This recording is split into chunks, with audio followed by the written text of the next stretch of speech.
এখানে আয়াতুল্লাহ খমিনীর একটি কথা আমার মনে পড়ে, কি সাহস তার! ইমান আকীদা যাই থাকুক, আকীদার প্রশ্নে আমরা আপোষ করব না, কিন্তু এই কথাটা তো বলতেই পারি।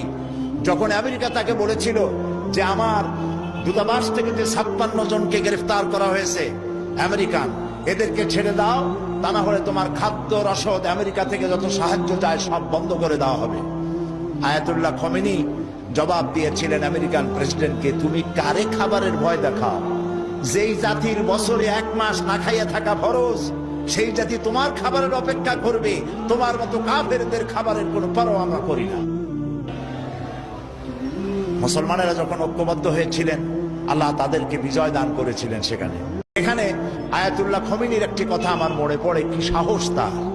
ইমান আকীদা যাই থাকুক, আকীদার প্রশ্নে আমরা আপোষ করব না, কিন্তু এই কথাটা তো বলতেই পারি।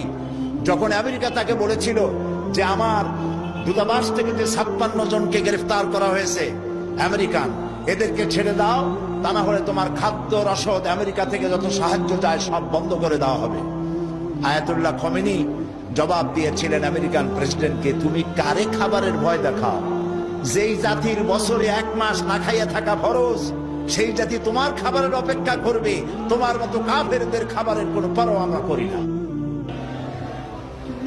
মুসলমানেরা যখন ঐক্যবদ্ধ হয়েছিলেন, আল্লাহ তাদেরকে বিজয় দান করেছিলেন।